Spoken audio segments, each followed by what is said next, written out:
কারো গীবত না করে, পরনিন্দা পরচর্চা না করে, এগুলো শিক্ষার জন্যই মূলত আমাদের মাহফিল, ঠিক না? তো কার কোন বয়ানের দ্বারা হেদায়েত হবে আল্লাহ ছাড়া কেউ জানে না, কেউ জানে না। আলী ভাই বক্সে সাউন্ড দেন একটু, মনিটরে। তাই কার বয়ানের দ্বারা কার হেদায়েত, এটা একমাত্র কে জানেন? তো আমাদের উদ্দেশ্য দুনিয়াবি না আখিরাতের উদ্দেশ্য?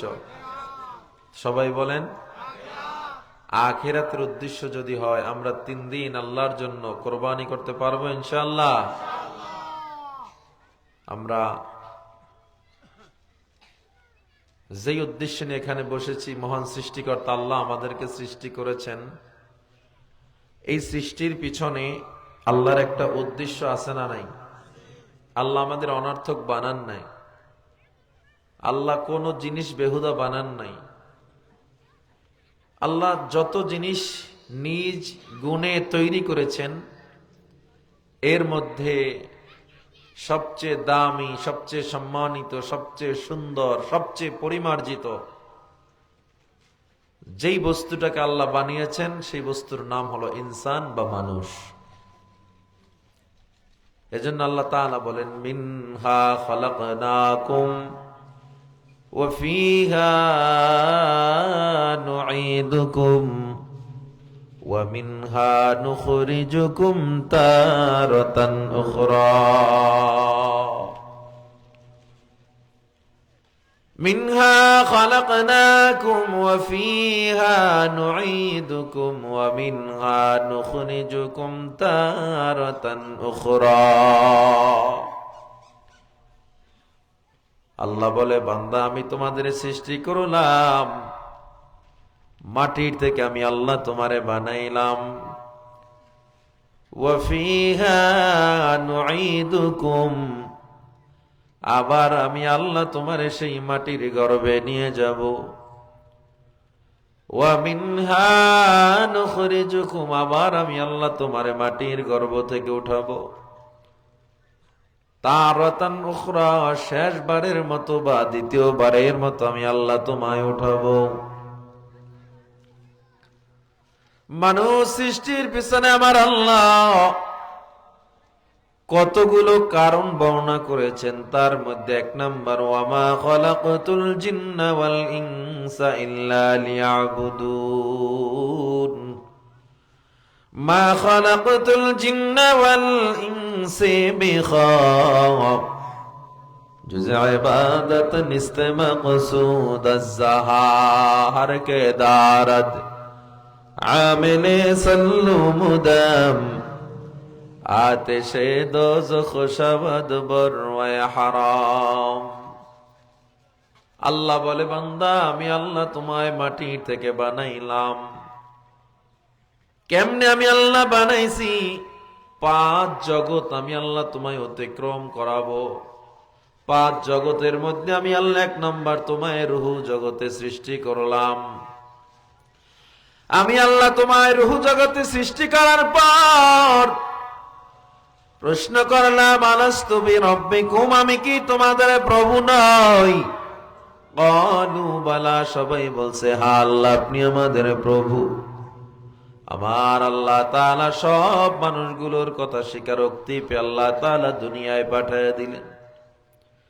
দুনিয়ায় এসে কেউ মুসলমানের ঘরে জন্ম নেয়, সবাই হিন্দুর ঘরে কেউ জন্ম নেয়, কেউ খ্রিস্টানের ঘরে জন্ম নেয়। কিন্তু প্রত্যেকটা মানুষ যেই ঘরেই জন্ম নেক না কেন, বালেগ হওয়ার আগ পর্যন্ত সে মুসলমান হিসেবেই থাকে। কুল্লু মাউলুদুন ইউলাদু আলাল ফিতরা, প্রত্যেকটা মানুষ জন্মগ্রহণ করে, প্রত্যেকটা মানুষ মুসলমান হয়ে জন্মগ্রহণ করে। মা বাবা তাকে বিভিন্ন ধর্মে রূপান্তরিত করে দেয়। অনেকে মনে করেন হিন্দুর ঘরে হিন্দু জন্ম নিয়েছে, এটা ভুল। খ্রিস্টানের ঘরে খ্রিস্টান জন্ম নিয়েছে, এটা ভুল। খ্রিস্টানের ঘরে খ্রিস্টান জন্ম নেয় না, হিন্দুর ঘরে হিন্দু জন্ম নেয় না, বৌদ্ধর ঘরে বৌদ্ধ জন্ম নেয় না, হিন্দুর ঘরেও মুসলমান জন্ম নেয়, খ্রিস্টানের ঘরেও মুসলমান জন্ম নেয়। ইহুদির ঘরেও মুসলমান জন্ম নেয়। আস্তে আস্তে করে মা বাবার ধর্মগুলো চেঞ্জ করে ফেলায়, পূজার মধ্যে ঢুকায়া দেয়। আল্লাহ বলে, আমি আল্লাহ তোমায় একটা মেধা দিলাম, আমি আল্লাহ তোমার কাছে নবী পাঠাইলাম, রসুল পাঠাইলাম। শেষ জামানায় নবীও নাই, রাসূল নাই, কে আছে বলে? ইন্নাল উলামা ওয়ারাসাতুল আম্বিয়া। শেষ জামানায় আমি আল্লাহ তোমাদের জন্য নবী না পাঠাইয়া নবীদের ওয়ারিস পাঠাইলাম, উলামায়ে কেরাম। আমার নবীরা যেই যে কথাগুলো বলছে, উলামায়ে কেরাম সেই কথাগুলো যখন বলবে, তোমরা হক্কানি উলামায়ে কেরামের কথাগুলো শুনে শুনে যদি আমল করো, আমি আল্লাহ তোমাকে জান্নাত দিয়ে দিব। আমার আল্লাহ তাআলা বলে, আমি আল্লাহ তোমায় বানাইলাম, বড় মায়া কইরা বানাইছি। ওই রূহ জগৎ থেকে আমি আল্লাহ তোমায় দ্বিতীয় পর্ব মায়ের গর্ভে আনলাম। আমি আল্লাহ 5টা জগৎ তোমায় অতিক্রম করাবো। সংক্ষিপ্ত সময় 5টা জগতের আলোচনা করব। 1 নম্বরে আমাদের জগৎ রূহ জগৎ। সবাই জবান খুলে বলেন, 1 নম্বরে কি জগৎ? রূহ জগৎ থেকে আলমে আরহাম, মায়ের গর্ভে আল্লাহ আনছেন। মায়ের গর্ভের এটা একটা আলাদা জগৎ। মানুষ পানির মধ্যে শ্বাস করতে পারে না, পারে নাকি? মায়ের পেটে যে আমরা ছিলাম, কিসের মধ্যে ছিলাম? আহা, আমার আল্লাহকে আমি আল্লাহ তো দয়ার আল্লাহ, তুই মায়ের গর্ভে একা থাকবে, এটা আমি আল্লাহ তাআলার সহ্য হয় না। এই জন্য আমি আল্লাহ তাআলা 10 মাস পর্যন্ত আমি আল্লাহ তোর মায়ের গর্ভে তোরে রাখলাম। একা থাকবি না, আমি আল্লাহ তোর জন্য ফিরিস্তা তৈরি করে দিলাম। 1 ফোঁটা নাপাক পানি দিয়া আমি আল্লাহ 40 দিন মর্দন করাইয়া পানিটাকে আমি আল্লাহ রক্ত বানাইলাম। ওই পানিটাকে আমি আল্লাহ আবার রক্তটাকে আমি আল্লাহ গোশতের টুকরা বানাইলাম। গোশতের টুকরাটার আবার আমি আল্লাহ হাড্ডিতে পরিণত করলাম। এরপরে আমি আল্লাহ অবয়ব দিলাম, মানবাকৃতি আমি আল্লাহ দিয়া দিলাম। মানবাকৃতির পর তোর যখন চেহারাটা তৈরি করব, আমি আল্লাহ সব বলছি কুন হও ফায়াকুন হয়ে গেছে। কিন্তু তোর ওই চেহারাটা এত দামি, তোর কপালটা এত দামি, তুই আমারে আল্লাহ বলে ডাক দিবি, জবান দিয়া কপাল দিয়া সিজদা দিবি। ওয়ালাকাদ খালাকনা বনি আদম। আমার আল্লাহ তাআলা বলেন,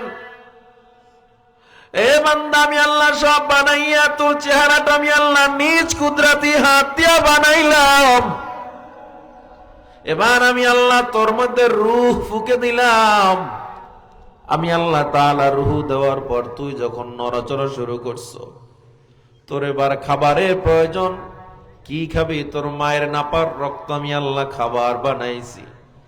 কিন্তু নাপাক রক্তকে আমি আল্লাহ তোর ওই পবিত্র জবান দিয়া পেটে নিব না, কারণ ওই জবান দিয়ে তুমি আমি আল্লাহরে আল্লাহ বলে ডাক দিবা। ওই জবান দিয়ে তুই যখন আমি আল্লাহরে আল্লাহ বলে ডাক দিবি, আমি আল্লাহ তোর ডাকের জবাব দিয়া দিব। 1 বার আর 2 বার না, 70 থেকে 99 বার আমি আল্লাহ তোর ডাকের জবাব দিয়ে দিব। হে বান্দা, আমি আল্লাহ তাআলা তোর জবান, তোর চেহারাটা নিজ অবয়বে কুদরতি হাত দিয়ে বানাইলাম। তোর খানা কেমনে তুই খাবি? আমি আল্লাহ তোর মায়ের নবীর সাথে তোর নবীর একটা তার কানেকশন লাগা দিলাম। মায়ের নাপাক রক্তগুলো মুখ দিয়া যাবে হবে না, কারণ আমি আল্লাহর জবান দিয়ে তো তুই জিকির করবি। আর মানুষ যে আল্লাহ নাপাক রক্ত আমার মুখে নিল না, সেই জবান দিয়ে তুমি আজকে নেশা করো, সেই জবান দিয়া মানুষকে গালি দাও। যে আল্লাহ নিজ কুদরতি হাত দিয়া জবানটারে বানাইলো, সেই জবান দিয়ে আজকে তুমি গীবত করো। সেই জবান দিয়া মানুষ আল্লাহকেও গালি দেয়, সেই জবান দিয়া মানুষ নবীকেও গালি দেয়। আল্লাহ কয় না, এই জবানে আমি রক্ত লাগতে দেই নাই, মায়ের নাপাক রক্ত আমি আল্লাহ লাগতে দেই না। আদর কইরা মায়া কইরা আমি আল্লাহ তাআলা তোরে আমি পেটের মধ্যে মায়ের নাভি থেকে খাবার সাপ্লাই দিয়েছি, একটু জোরে জোরে কোন আল্লাহু আকবার। এবার আমি আল্লাহ তাআলা দ্বিতীয় জগৎ মায়ের গর্ভ থেকে তৃতীয় জগতে নিয়ে আসবো। তৃতীয় জগৎ দুনিয়ার জগৎ। দুনিয়ার জগৎটা এমন, মেডিকেল সায়েন্স বলে কোন মানুষের ব্যথা যদি 40 ইউনিট হয়, ওই মানুষ দুনিয়ার জমিনে আর বেঁচে থাকতে পারে না। 40 ইউনিট ব্যথায় মানুষ জায়গায় মারা যায়। 25 থেকে 29 ইউনিট ব্যথা হলে মানুষ সহ্য করতে পারে না। তাও কেমন ব্যথা! মানুষ যখন মানুষকে জবাই করে, মানুষের ব্যথা ওই সময় অনুভব হয় মাত্র 29 ইউনিট। আর ওই ব্যথা যদি 40 ইউনিট পর্যন্ত পৌঁছে যায়, মানুষের হৃৎপিণ্ড আর কাজ করে না, লাঞ্চ আর কাজ করে না, মানুষ মারা যায়। কিন্তু দুনিয়াতে যখন আমার আল্লাহ তোমায় আমায় পাঠাইল, ওই মায়ের ব্যথা ছিল 56 ইউনিটেরও বেশি।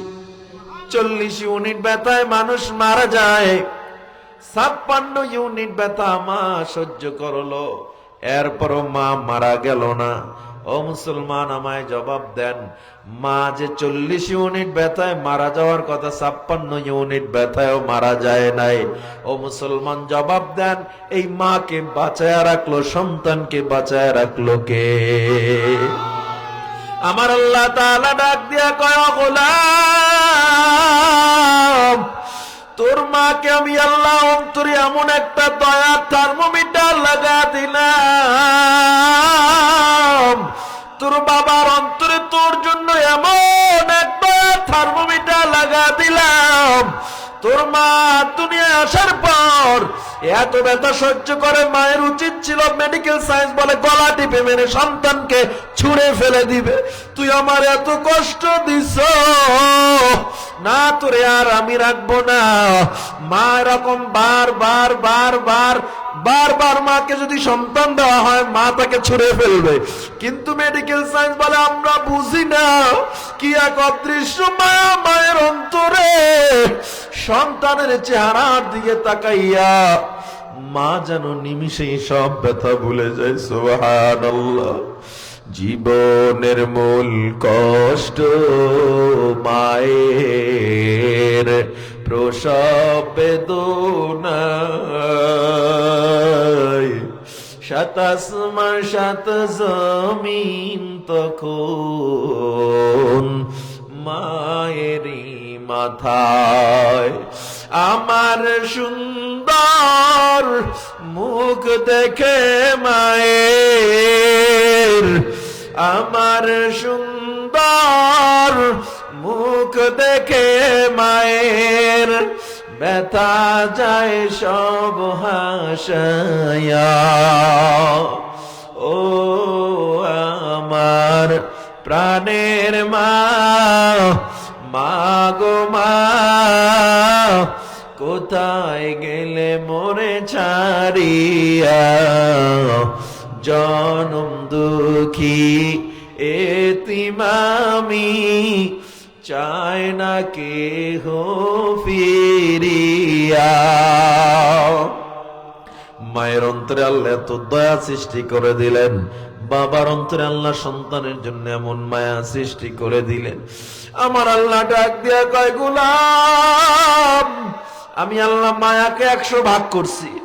100 ভাগ কইরা 1 ভাগ মায়া আমি আল্লাহ দুনিয়ায় দিয়েছি।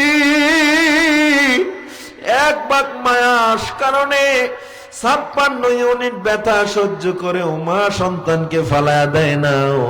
মানুষ মানুষের জন্য মরে যায়, জীবন দেয়। আর আমি আল্লাহর অন্তরে 99 ভাগ মায়া। ওরে বান্দা, তুই কি জানো আমি আল্লাহর দয়া কত মারাত্মক? গুনাহ করতে করতে করতে করতে এমন কোন গুনাহ নাই করো নাই, এমন কোন পাপ নাই করো নাই, এমন কোন মদ জুয়া আড্ডা নাই করো নাই, নামাজ পড়ো নাই, রোজা রাখো নাই, এরপরও তুই যদি কোনদিন জবানটা লড়ায় আমি আল্লাহর একবার ডাক দিতি, আল্লাহ আমার মতো গুনাহগার কেউ নাই,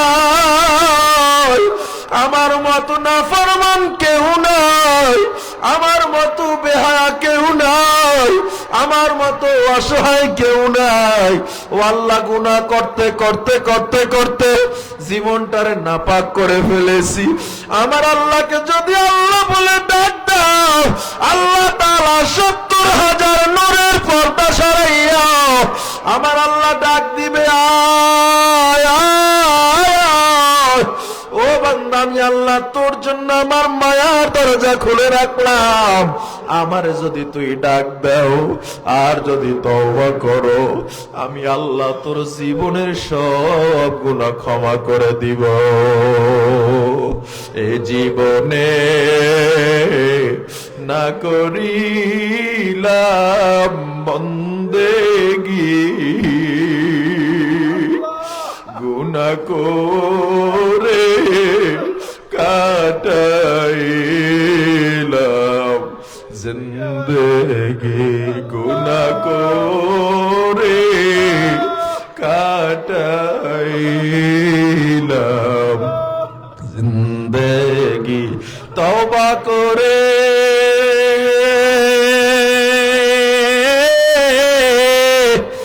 আবার তওবা ভাঙ্গিলাম,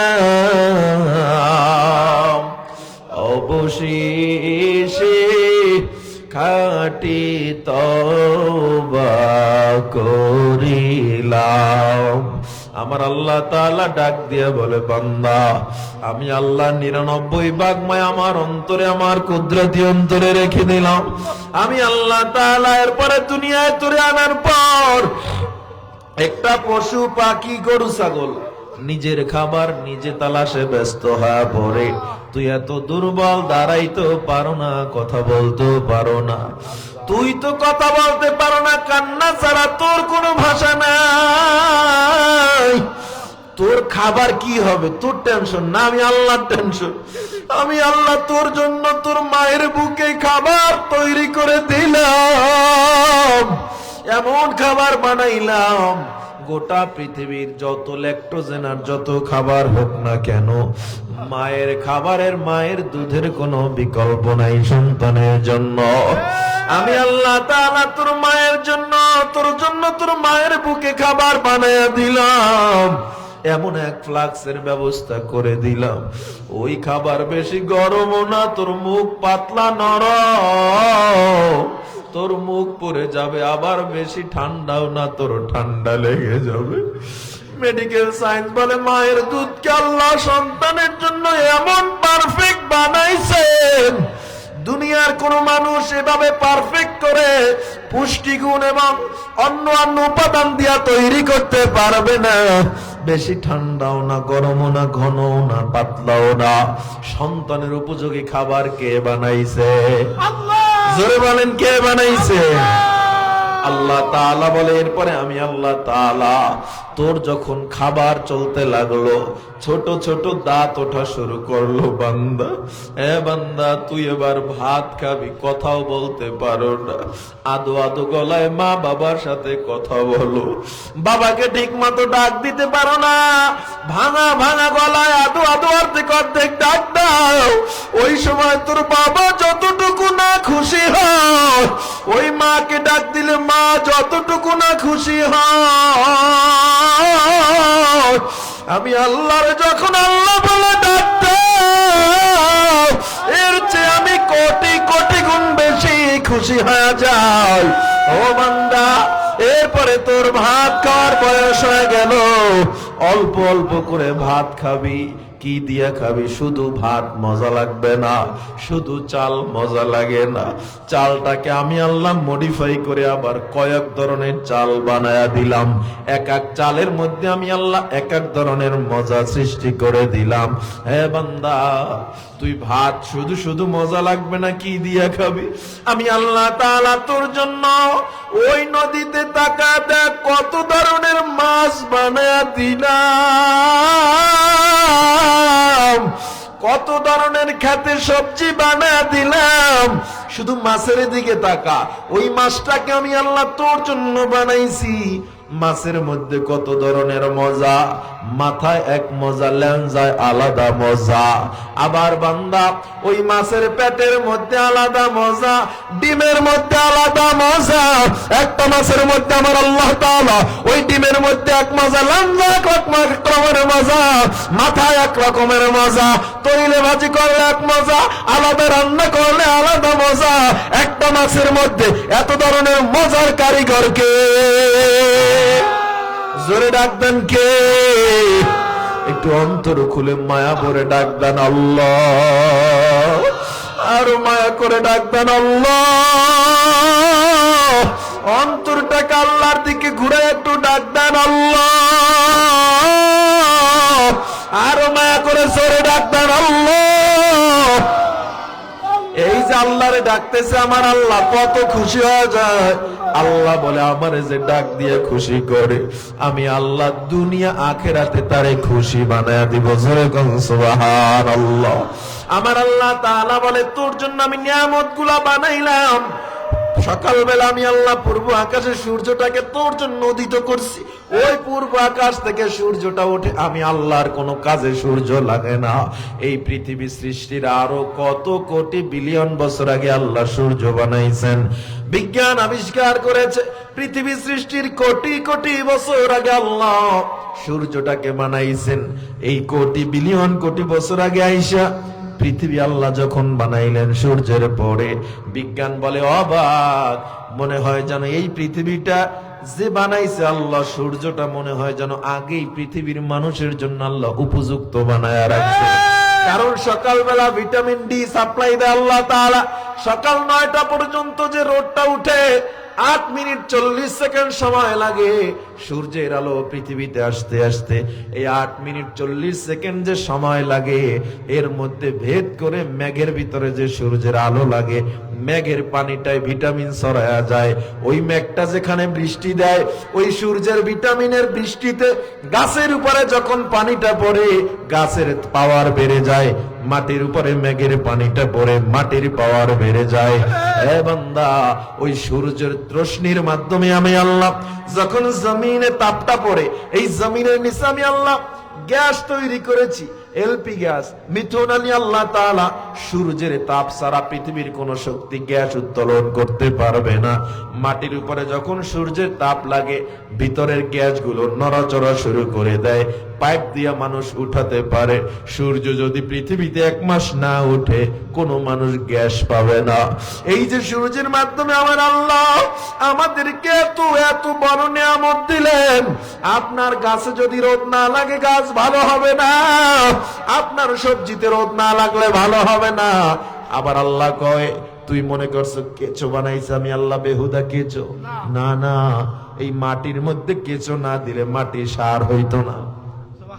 এই মাটির মধ্যে আমি আল্লাহ তাআলা কেঁচোগুলা বানাইছি। ওই কেঁচো যখন মাটি খায়, আবার পায়খানা করে, ওই মাটিটা সার হয়ে যায়। টমেটো যেখানে হওয়ার কথা ছিল একটা, এ বান্দা তোরে খাওয়ার জন্য কেঁচোর মাধ্যমে টমেটো দিলাম 50টা। শসা হওয়ার কথা ছিল একটা, আমি আল্লাহ তাআলা কেঁচোর মাধ্যমে মাটির রাসায়নিক ক্ষমতা বাড়াইয়া তোরে আমি আল্লাহ তাআলা ওই জায়গায় শসা দিলাম 50টা। আমি আল্লাহ তাআলা জমিনের নিচে খনিজ পদার্থ বানায়া রাখছি। পৃথিবীর কোন মানুষ লোহা বানাইতে পারবে না। পৃথিবীর কোন মানুষ কোনদিন বান্দা স্বর্ণ বানাইতে পারবে না। কই পায় বলে? মাটি খুঁড়ে খুঁড়ে খুঁড়ে খুঁড়ে উঠায়। আমার আল্লাহ কয়, গোলাম, এগুলো আমার কোনো দরকার ছিল না। এই লোহা আমার কোনো দরকার নাই, স্বর্ণের আমার কোনো দরকার নাই। আমি আল্লাহ তোর কাছে ট্যাক্স চাই না, ভ্যাট চাই না। এই যে বান্দা, তোর জন্য সূর্যটারে উঠাইলাম।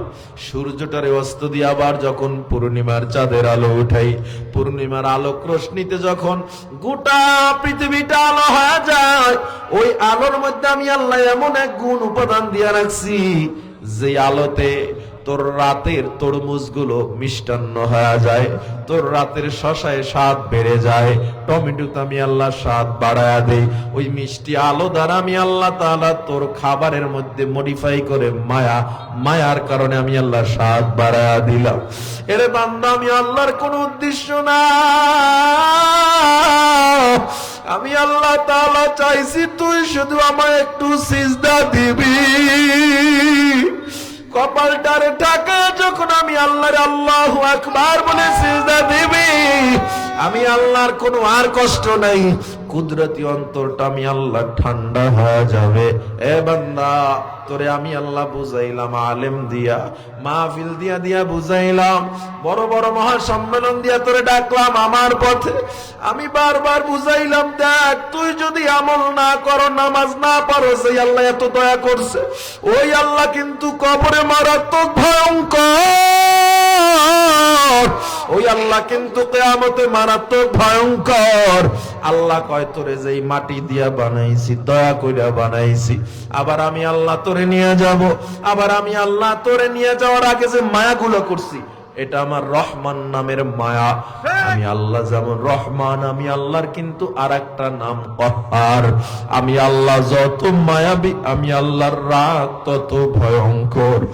যেই মানুষটার মায়া যত বেশি, ওই মানুষটার রাগ কিন্তু তত ভয়ঙ্কর। আমার আল্লাহ বলে, আমি যত মায়া, যত তুই গণনা কর। এ বান্দা, আল্লাহর সৃষ্টি নিয়ে যদি গবেষণা করো, আল্লাহর মায়া বর্ণনা করে শেষ করা যাবে না। যত বর্ণনা করব, আমি যদি এখন থেকে আগামীকাল ফজর পর্যন্ত আল্লাহর সৃষ্টি নিয়ে শুধু বৈজ্ঞানিক ব্যাখ্যা করি, আল্লাহর কসম আমি যতটুকু জানি শেষ করা যাবে না। এ বান্দা, ওই আল্লাহ তাআলার মায়া যতখানি বর্ণনা করব, আল্লাহর মারাত্মক রাগটাও কিন্তু ততখানি।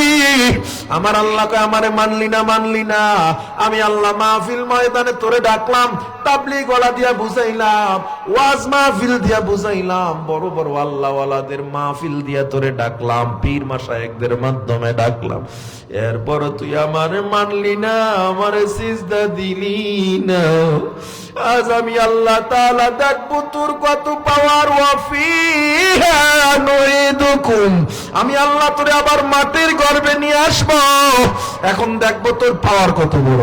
আল্লাহ কয়, মাটির মাধ্যমে আইসা, মাটির মধ্যে আইনা আমি আল্লাহ তাআলা তোরে যখন প্রশ্ন করব, মার রাব্বুকা, কে তোমার প্রভু, বেঈমান নাফরমান বলবে, লা আদরি, আমি জানি না।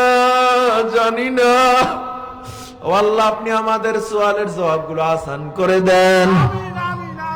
বেঈমান নাফরমান বলবে, আল্লাহ আমি কিছু জানি না।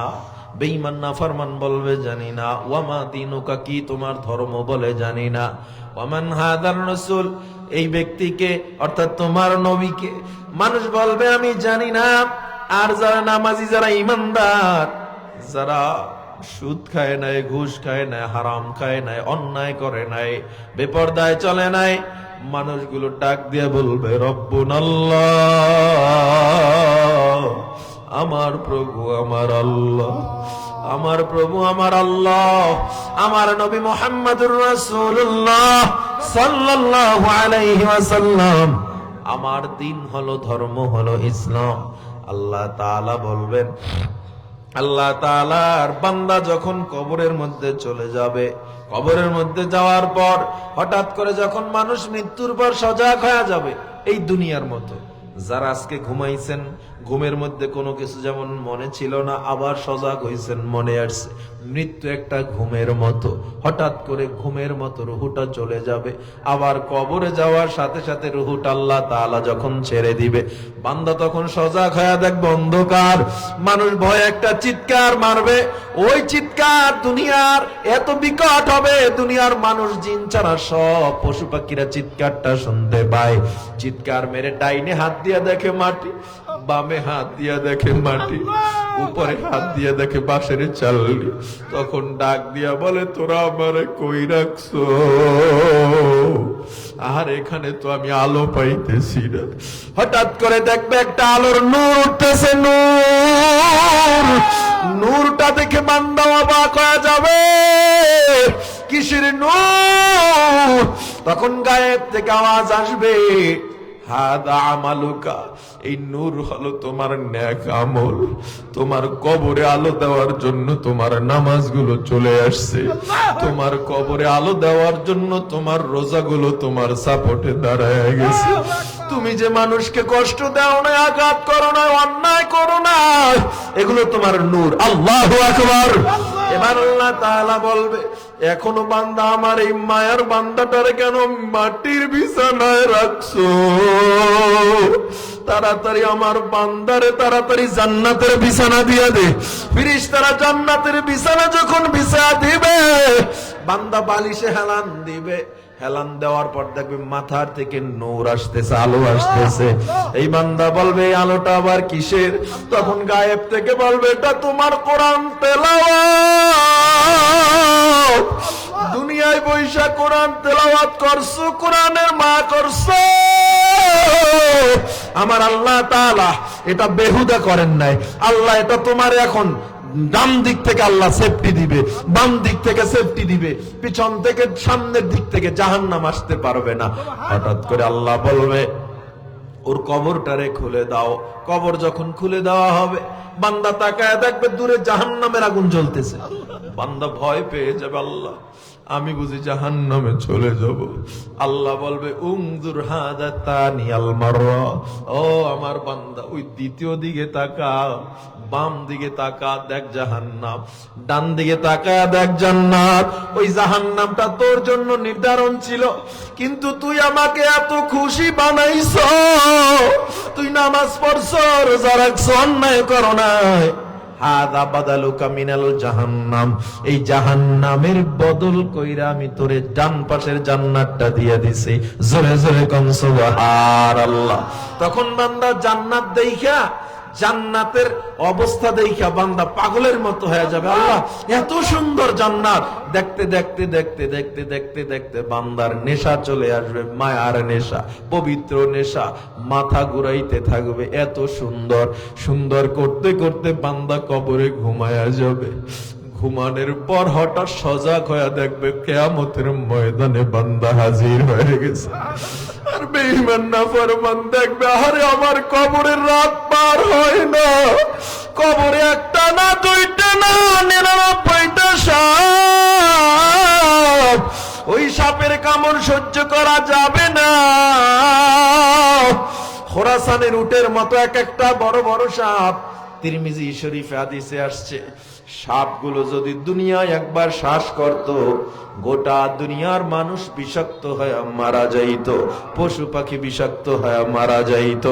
সব মানুষগুলো যখন কিয়ামতের ময়দানে উঠবে, আম্মা জান আয়েশার ঘরের কিনারায় গেছে একদিন নবী আমার। আম্মা জান আয়েশার ঘরের দরজা খুলে দিলেন আয়েশা। নবী আমার ঘরের মধ্যে যখন চলে গেলেন, গিয়া নবী আমার আরেক দিকে ফিরা তাকায়া তাকায়া কান্না করতেছে। আম্মা জান আয়েশা হাঁটু গেড়ে নবীর সামনে যায়, কয়, ও মায়ের নবী, কি জানি অপরাধ করে ফেলছি, আপনি আমার ঘরে এসে কেন কান্না করতেছেন? নবী আমার কিসের অপরাধ?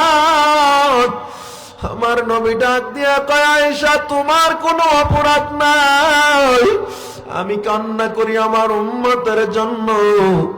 কারণ কিয়ামতের ময়দানটা বড় ভয়ঙ্কর হবে। ওই দিন মা সন্তানকে চিনবে না, সন্তান মা বাবাকে চিনবে না, ভাই ভাইকে চিনবে না, সবাই ভাগতে থাকবে, এমনকি নবীরা পর্যন্ত দৌড়াইতে থাকবে। উম্মত গুলো দৌড়াইয়া পয়গম্বর আদমের কাছে যাবে, ও নবী আদম একটু আমাদের বাঁচান, আমাদেরকে একটু বাঁচান, আমাদেরকে একটু বাঁচান। আদম নবী বলবে, নফসি নফসি, আমার জান আমার প্রাণ নিয়ে আমি ব্যস্ত, আমি তোমাদের বাঁচাতে পারবো না। মূসা নবীর কাছে যাবে, ওয়াকালা মূসা কালিমুল্লাহ, নফসি নফসি, মূসা নবী বলবে, আমার জান আমার প্রাণ, আমি তোমাদের বাঁচাতে পারবো না। ওয়াকালা ইব্রাহিম খলিলুল্লাহ, নফসি নফসি, ইব্রাহিম নবী বলবে, নফসি নফসি, আমি টেনশনে আছি, তোমাদের বাঁচাতে পারবো না। ওয়াকালা ঈসা রূহুল্লাহ নাফসি নাফসি। ঈসা নবী ডাক দিয়া বলবেন নাফসি নাফসি নাফসি, তোমাদের বাঁচাতে পারবো না। এ মুসলমান, এই মানুষগুলো যখন পাগল হয় আর ডানে বামে দৌড়াইবে, কোথাও যাওয়ার জায়গা নাই, পাগলের মতো দৌড়াইতেছে, কোথাও যাওয়ার জায়গা নাই। মাকামে মাহমুদের কিনারা, সাদা কাপড়ে পেঁচানো এরকম একটা প্যান্ডেল, ওইটার কিনারা দিয়া যখন মানুষ দৌড় দিবে, শুনবে ভেতরে কান্নার আওয়াজ। মানুষগুলো যখন ওই মাকামে মাহমুদের পর্দাটা উঠাইবে, তাকা দেখবে আপনার আমার মায়ের নবী সিজদায় পড়ে কান্না করতেছে, নাফসি নাফসি বলে না। আমার নবী বলে আমার উম্মাত,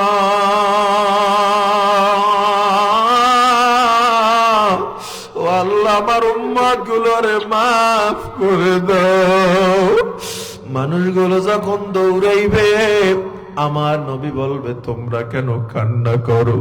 মানুষ বলবে নবী, আল্লাহর সূর্যের তাপ সহ্য করা যায় না, ও আল্লাহর নবী আমাদেরকে একটু বাঁচান। আমার নবী বলবে তোরা টেনশন করিস না, তোরা একজনও যদি জাহান্নামে যাও, আমি নবী জান্নাতে ঢুকবো না। সব মানুষগুলো নিয়ে নবী আল্লাহর কুদরতি কুরসির পিছনে রওনা দিবেন। সহিহ বুখারীর ২য় খণ্ডের হাদিস, আবু সাঈদ খুদরী রাদিয়াল্লাহু তাআলা আনহু থেকে বর্ণনা করা হয়, আল্লাহ নবী আল্লাহর কুদরতি কুরসির কিনারায় যায় দেখবে পাশে আরেকটা চেয়ার বসানো। জিবরিল আমিন বলবে নবী ইজলিস, এখানে আপনি বসেন। নবী বলবে কেন বসবো? আমার আল্লাহর নবী যখন বলবে কেন বসবো, জিবরিল বলে আল্লাহ আপনার জন্য বানায়া রাখছে। কিন্তু আমার নবী ডাক দিয়ে কয় জিবরিল, আমি এখানে যদি বসি আমার উম্মতের জন্য কে সিজদায় পড়ে কান্না করবে? আমি এখানে বসবো না, আমার উম্মত অসহায়। কথা বললে নবী আমার আল্লাহর কুদরতি কুরসির পিছনে সিজদায় পড়ে যাবে। সিজদায় পড়ে ডাক দিয়া বলবে আল্লাহ আপনি তো বলেছেন লাম ইয়ালিদ ওয়া লাম ইউলাদ, কাউকে জন্ম দেন নাই, কারো থেকে জন্ম নেন নাই, বড় মায়া কইরা বড় দয়া কইরা বান্দাগুলো বানাইছেন। ও দয়ার আল্লাহ,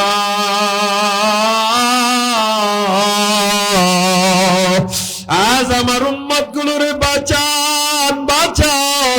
ওদিক দিয়ে জাহান্নাম ঘুরিম ঘুরিম অবস্থায়, জাহান্নামের আওয়াজে কিয়ামতের ময়দানটা থরথর করে কেঁপে উঠল।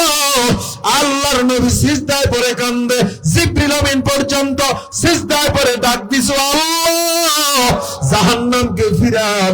জাহান্নামকে থামানো যায় না, ৭০,০০০ শিকল লাগাইয়া ৭০,০০০ ফেরেশতারা জাহান্নামকে পিছনে টানে, জাহান্নাম পিছনে যায় না। জাহান্নাম বারবার ডাক দেয় হাল মিন মাজিদ, ও আল্লাহ খানা দাও, আমার পেটে বড় ক্ষুধা, মানুষগুলোকে আমার দাও। সব নবীরা সিজদায় পড়ে জাহান্নামের ভয়ে কান্না করে, আর আমার নবী তখন সিজদায় পড়ে বলে আল্লাহ আমার উম্মত গুলোরে বাঁচাও। একটা উম্মত যদি জাহান্নামে যায়, আমি নবী জান্নাতে যাব না।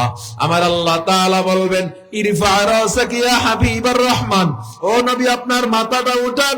আল্লাহর নবী যখন মাথাটা উঠাবে, হাত্তা ইয়াবুল্লা লিহিয়াতাহু, আল্লাহর নবীর দাড়ি ভিজে টপ টপ করে পানি জমিনে পড়তে থাকবে। আল্লাহর নবীর জন্য আল্লাহর মায়া লেগে যাবে। আমার আল্লাহ বলবে দোস্ত রে কি হয়েছে, এত কেন কান্না করতেছে, আপনার চেহারার অবস্থা এমন কেন? আমার নবী বলবে আল্লাহ দেখেন আমার উম্মত গুলো বড় অসহায়, ওদিকে জাহান্নাম সামনে আগায়, একটা যেন জাহান্নামে না যায়। আমার আল্লাহ তাআলা ডাক দিয়া কয় ও নবী আমার, তোমার চেহারার দিকে তাকাই আমি আল্লাহর রাগ গুলো পানি হয়ে গেছে। জান ওই চেয়ারে বসেন, আজকে আপনি যার কথা বলবেন আমি আল্লাহ তাকেই জান্নাত দিয়ে দিব। আজকে আপনি যার সুপারিশ করবেন আমি তাকেই জান্নাত দিয়ে দিব। এবার আমার নবী ডাক দিয়া বলবে আমার নামাজি উম্মত গুলো কয়, আমার রোজাদার উম্মত গুলো কয়, আমার পর্দাওয়ালা উম্মত গুলো কয়, আসো আমার কাছে আসো, আজ আমি আল্লাহর কাছে তোমার জন্য সুপারিশ করব। এই 5টা জগৎ অতিক্রম করার পর আল্লাহর নবী যখন নিজ মান উম্মত গুলোরে ডাক দিবেন, উম্মত গুলো যখন দৌড় দিবে, ইমানদার বেঈমান সব একদিকে দৌড়াইতে থাকবে, কিন্তু আল্লাহর নজরটা বেঈমানের উপরে পড়ে যাবে। আল্লাহ বলবেন খুযুহু ফাগুল্লু সুম্মাল জাহিমা সাল্লু, এ ধর ওই বেঈমানটারে পাকড়াও কর, ওর পায়ে শিকল লাগাইয়া ওরে জাহিম নামক জাহান্নামে ফালাইয়া দে, কারণ ও আমার সাথে গাদ্দারি করেছে। আমি মুয়াজ্জিনের দ্বারা 5 ওয়াক্তে কত টাকা ডাকছি, ওরে আমি মসজিদে পাই নাই, ওরে আমি এত বুঝাইছি আলেম দিয়া, এত মাহফিল দিয়া, এরপরও পর্দা ধরে নাই, নামাজ ধরে নাই, সুদ ছাড়ে নাই, অন্যায় ছাড়ে নাই, গীবত ছাড়ে নাই। ধর ওরে ধর। ওরে যখন শিকল লাগাইয়া টান দিবে, আল্লাহ নবীর নজরে পড়ে যাবে, নবী আবার সিজদায় পড়বে, আল্লাহ একটু উম্মত জাহান্নামে দিয়েন না। আমার আল্লাহ ডাক দিয়া বলবেন, নবী জান, 1 জাররা পরিমাণ ঈমান যার মধ্যে আছে তাকেও জান্নাতের মেহমান বানায়া নেন। এবার নবী 1 জাররা পরিমাণ ঈমান তালাশ করবে, কোথায় মুফতি, কোথায় মাওলানা, কোথায় মুহাদ্দিস, কোথায় ইমাম, কোথায় তাহাজ্জুদওয়ালা, কোথায় পীর। 1 জাররা পরিমাণ ঈমান পাওয়া কঠিন হয়ে যাইতেছে। আর তুমি আমি একদিন 2 দিন নামাজ পড়ি বলি জান্নাত, আমল না করি বলি জান্নাতে চলে যাব। হে মুসলমান, একটা সময় আমার কোন অস্তিত্ব ছিল না, যে আল্লাহ অনস্তিত্ব থেকে অস্তিত্ব আনছেন, যে আল্লাহ তাআলা ঘুমের মধ্যে কিছু হুঁশ নেই আবার জীবিত করেন, তাইলে মরণটা কি মিথ্যা? মরণের পরে যে আবার ওখানে জগৎ, এটা কি মিথ্যা? না বান্দা, না না, আমার আল্লাহ তো মায়া করবে, নবীর উসিলা আমরা একটু ছাড় পাবো। তাও 1 জাররা পরিমাণ ঈমান তালাশ করে পাওয়া যায় না। আল্লাহ তাআলার নবী, আল্লাহ 1 জাররা পরিমাণ ঈমানদার ওয়ালাদেরকে নিয়ে যখন আগাইতে থাকবে, বেঈমান গুলোরে টান দিয়া ফেরেশতারা জাহান্নামে ফেলাইয়া দিবে। ওই জাহান্নামে পড়ার সাথে সাথে তখন ডাকবে, আল্লাহ আর একবার দুনিয়ায় যাওয়ার সুযোগ দেন, এরপরে আমি নামাজ পড়ে আসব, আর আমি গুনাহ করব না, নামাজ ছাড়ব না। আল্লাহ বলবে, আর হবে না, কম বুঝান, বুঝাই নাই। ও আমার যুবক, ও আমার বৃদ্ধ বাবা, ও আলিপুরের মুসলমান, অন্তরে যদি আল্লাহর জন্য মায়া থাকে, নবীর জন্য মায়া থাকে, দিনের জন্য মায়া থাকে, ধর্মের জন্য মায়া থাকে, যে যেখানে আছেন, যে যেই ব্যবসা করেন, যে যেই সেক্টরে থাকেন, আর গুনাহ করব না, আর নামাজ ছাড়বো না, অন্যায় করব না। আজকের জামি এমদাদিয়ার উদ্বোধনী মাহফিল থেকে আল্লাহর কাছে কে কে ওয়াদা করতে পারেন, এই জুমার পবিত্র সময় আর আমরা গুনাহ করব না, নামাজ ছাড়বো না? নারায়ে তাকবীর, নারায়ে তাকবীর। আল্লাহ আমাদের কবুল করেন, বলেন আমিন। আল্লাহ আপনি আমাদের সবার জীবনের গুনাহ ক্ষমা করে আপনি আমাদেরকে নেক আমল মুখলিস বান্দা হিসেবে কবুল করে নেন, বলেন আমিন। তাহলে আল্লাহ আমাদের মায়া করে সৃষ্টি করেছেন, 5টা জগৎ অতিক্রম করাবেন, আলমে আরওয়াহ রূহ জগৎ, এরপর মায়ের গর্ভ, সেখানেও দয়া, এরপরে দুনিয়ায়, সেখানেও দয়া, কিন্তু কবর আর হাসর এই 2 জায়গায় দয়া থাকবে না, 2 জায়গায় থাকবে বিচার। এই 3 জায়গায় শুধু দয়া। আল্লাহ কয়, গুনাহ করতে করতে 80 বছর 90 বছর হয়ে গেছে, এত গুনাহ করছো যে আর গুনার কিছু বাকি নাই, তুই এরপরে যদি তওবা করো সব গুনাহ মাফ করে দেব। সুবহানাল্লাহ, সুবহানাল্লাহ। কিন্তু ওই যে 80 বছর পর্যন্ত 22 এরপর তওবা করবেন, এই গ্যারান্টি কে দিবেন? না, কেউ পারবে না, নাই। এখান থেকে দাঁড়ানোর গ্যারান্টিটা আছে? না না, নাই। দেখেন পৃথিবীর শ্রেষ্ঠ বিজ্ঞানগুলো, ইহুদি খ্রিস্টানগুলো মুসলমান হয়ে যাচ্ছে, ঋগ্বেদ, গীতা, বাইবেল, রামায়ণ এগুলো পড়ে মুসলিমরা বিধর্মী হচ্ছে না। ইহুদি খ্রিস্টানরা কালেমা পড়ে পড়ে, কোরআন দেখে দেখে মুসলমান হচ্ছে, ঠিক না? তারা প্র্যাকটিক্যালি আমলওয়ালা মুসলমান হচ্ছে, আর আমরা মুসলিম ঘরে আইসাও কোরআন চিনি না, জানিও না, সন্তানও পড়ে না, নিজেও পারি না। আমি গত 2 মাস আগে আমেরিকা সফর করে আসছি, নিউ ইয়র্ক, মিশিগান সহ, ক্যালিফোর্নিয়া, ফ্লোরিডা সহ 19-23 দিন সফর করেছি। তো এই কথাগুলো আমাদের জন্য বলা, আমেরিকান ভিসা, এম্বাসি, কর্তৃক ঝামেলা রেস্ট্রিকশন পড়ে যায়, এজন্য আমরা কোথাও বলি না। আমি যত জায়গায় বয়ান করেছি, আমার হাতে মুসলমান হয় না এরকম কোনো বয়ান হয় না। সুবহানাল্লাহ। কাফের, ইহুদি আইসা আমি যখন টোটাল ইংলিশে বয়ান করেছি, যে সমস্ত জায়গাগুলোতে আমার নবীজির জীবন আদর্শ উপস্থাপন করেছি, কেমন মানুষ ছিল, সব নবীরা কিন্তু গুনাহীন, কোনো গুনাহ নাই, কিন্তু ভুল আছে না নাই? কিন্তু একজন নবীর কোনো ভুল নাই। He was such a man, there was no mistake in his life. আমাদের নবী যার জীবনে একটা ভুল নাই। সুবহানাল্লাহ, সুবহানাল্লাহ। আমার সব নবীদের ব্যবহার ভালো, but his behaviour was extraordinary. আমার নবীর ব্যবহার ছিল সবার চেয়ে আলাদা। সুবহানাল্লাহ। সিরিয়া থেকে একদল লোক আসছে আইসা নবীর ভুল ধরতে, কোরআনের ভুল ধরতে আসছে। আইসা কিতাব টিতাব খোলার আগে নবীর সাথে যখন সৌজন্য কথা বলতেছে, এই সৌজন্য কথার নবীর ব্যবহার দেখে মুসলমান হয়ে গেছে। সুবহানাল্লাহ, তাদের আর বাইবেল খোলার প্রয়োজন হয় না, সব রাইখে মুসলমান হয়ে গেছে। সুবহানাল্লাহ। সব নবীদের চেহারা সুন্দর, বাট আমাদের নবী is face brighter than the moon. পূর্ণিমার চাঁদ যেন আমার নবীর দিকে তাকায় লজ্জা, যেন ঈর্ষা করে, আমি কোন কিসের সুন্দর, আমাকে কেন মানুষ সুন্দর বলে? সুন্দর তো মায়ার নবী। হযরত জাবের রাদিয়াল্লাহু তাআলা আনহু মসজিদে নববী থেকে বাইরে হইছে, মাগরিবের পর বাইরে হইয়া নবীর চেহারার দিকে তাকাইতেছে, আবার আসমানের চাঁদের দিকে তাকায়। আবু লুবাবা কয়, জাবের তোমার কি হয়েছে? তুমি একবার নবীর চেহারার দিকে তাকাও, আর একবার আসমানের দিকে তাকাও। কয় তোমরা এখন কি দেখতেছো? কয় আসমানে তো একটা চাঁদ দেখতেছি। কয় আমি তো দুইটা চাঁদ দেখতেছি, সুবহানাল্লাহ। জমিনে একটা আসমানে একটা। কয় তাই দুই চাঁদের মধ্যে পার্থক্য কি? কয় আসমানের চাঁদের গায়ে দাগ দেখতেছি, আর জমিনের চাঁদের গায়ে কোনো দাগ নাই। সুবহানাল্লাহ। এইটা হলো আমার মায়ার নবী। আমি যখন বললাম আমার নবী কিভাবে নারীর অধিকার প্রতিষ্ঠা করেছেন, আমি যখন বললাম কিভাবে তিনি গোটা বিশ্বের গ্রোয়িং বিজনেস ডেভেলপমেন্ট করেছেন, আমার নবী কিভাবে নারীর অধিকার প্রতিষ্ঠা করেছেন, বিধর্মীদেরকে নিরাপত্তা দিয়েছেন, বিধর্মীদের ব্যাপারে নবীর অবস্থান কি ছিল, as a father, as a teacher, শিক্ষক হিসাবে, বাবা হিসাবে, এজ এ কমান্ডার, আমার নবী সেনাপতি হিসাবে, এজ এ স্টেট লিডার, রাষ্ট্রনেতা হিসাবে আমার নবীর রাষ্ট্রীয় অবদান কি ছিল, টোটাল ব্যাপারগুলো উপস্থাপন করছি। আলহামদুলিল্লাহ, এমন কোন লেকচার নাই, বয়ান নাই যেখানে মুসলমান হয় নাই কাফের। আলহামদুলিল্লাহ। জ্যাকসন হাইট একটা জায়গা আমেরিকার সবচেয়ে মূল, যেখানে টুইন টাওয়ার, যেখানে স্ট্যাচু অফ লিবার্টি, এরকম একটা মূর্তি আপনারা দেখেন, মাথায় খাড়া খাড়া একটা আমেরিকার একটা মূর্তি আছে না, স্ট্যাচু অফ লিবার্টি। এর পাশে একটা মসজিদ, 143 বছর ওই মসজিদের বয়স। সুবহানাল্লাহ। ওই মসজিদে আমি জুমা পড়াইলাম, 1 ঘন্টা ইংলিশে বক্তব্য দিলাম।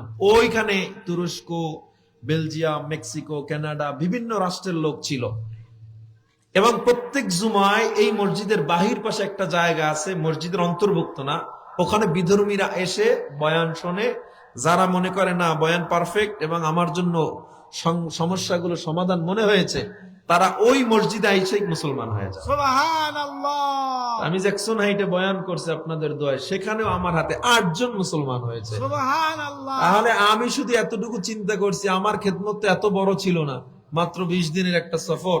এতটুকু যদি হয় তো গোটা বিশ্বে ওয়েবসাইট গুলোতে, এরপরে আর্টিকেল গুলো সবগুলো পড়ে দেখলাম, এই বর্তমানে আমেরিকা এবং ইউরোপে গড়ে প্রতিদিন 1000-এর বেশি মুসলমান হচ্ছে সুবহানাল্লাহ। গড়ে। আর আপনি মুসলমানের ঘরে জন্ম নিলেন, আমি মুসলমানের ঘরে জন্ম নিলাম।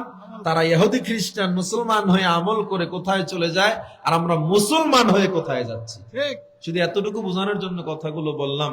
প্রিয় সুধী, প্রিয় উপস্থিতি, প্রিয় আব্বাজানেরা, আমার ভাইয়েরা, আমরা গর্বিত মুসলিম জাতি, আমরা বিপ্লবী জাতি। আমাদের ইতিহাস, আমরা স্পেন 950 বছর শাসন করেছি, আমরা ওসমানী খেলাফত, আব্বাসী খেলাফত, আমাদের ইতিহাস জুলকারনাইনের ইতিহাস, মুহাম্মদ বিন কাসিমের ইতিহাস, আমাদের ইতিহাস তারেক বিন জিয়াদের ইতিহাস, আমাদের ইতিহাস তো শরীফ ওসমান হাদির মতো ইতিহাস। সুতরাং আমরা মুসলমান ভয় করে কেন চলতেছি? ক্ষমতা চলবে এক আল্লাহর, আর গোলামিও চলবে এক আল্লাহর। মানুষ মানুষকে ভয় করবে না, মানুষ বড়দেরকে সম্মান করবে, ছোটদেরকে স্নেহ করবে, কিন্তু কাউকে ভয় করবে না। মানুষ একমাত্র গোলামি করবে আল্লাহর, আইন মানবে আল্লাহর, রাষ্ট্রীয়ভাবে আইন তাও চলবে আল্লাহ। এতটুকু যদি ইমানি শক্তি নিয়ে চলতে পারেন, আপনাকে হারানোর মতো কিছু নাই, আপনাকে আমাকে হারানোর মতো কিছু নাই।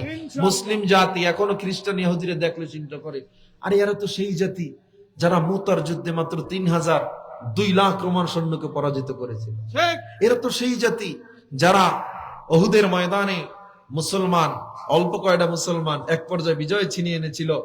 পরবর্তীতে অনেক নেতৃত্বর সমস্যার কারণে ঝামেলা হয়েছিল।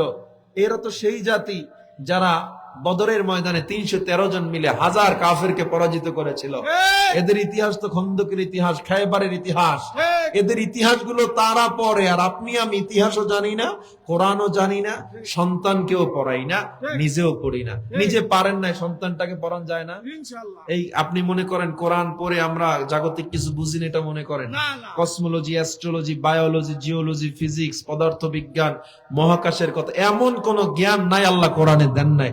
এগুলো আমরা এই জামিয়া ইমদাদিয়ার ছাত্র যারা, আমরা এই দারসে নিজামের মাধ্যমে উঠে আসছি। এখানেই আমরা এই ছাত্রদেরকে গড়ে তুলি যারা কোরআন থেকে মূল শিক্ষাগুলো গ্রহণ করে। বিজ্ঞান যেগুলো এখন আবিষ্কার করতেছে, কোরআন সেগুলো 1500 বছর আগে আবিষ্কার করে রাইখা দিয়েছে। সুবহানাল্লাহ। আমি আর আপনাদেরকে কষ্ট দিব না, শুধু এতটুকু অনুরোধ করব, সন্তানটাকে ইসলামী শিক্ষায় শিক্ষিত করেন। দুনিয়াতে আর কিছু লাগবে না, আর কিচ্ছু লাগবে না, শুধু ইসলামী শিক্ষায় শিক্ষিত করেন। এর চেয়ে বড় পাওয়ার আর কিচ্ছু হতে পারে না। ঠিক। পারবেন ইনশাআল্লাহ। ইনশাআল্লাহ। আজকের এই মাহফিল আমরা এখন জুমার নামাজ আদায় করব, আর আপনাদের জন্য আমাদের মহল্লাবাসী, আলহামদুলিল্লাহ এলাকার যারা আমাদের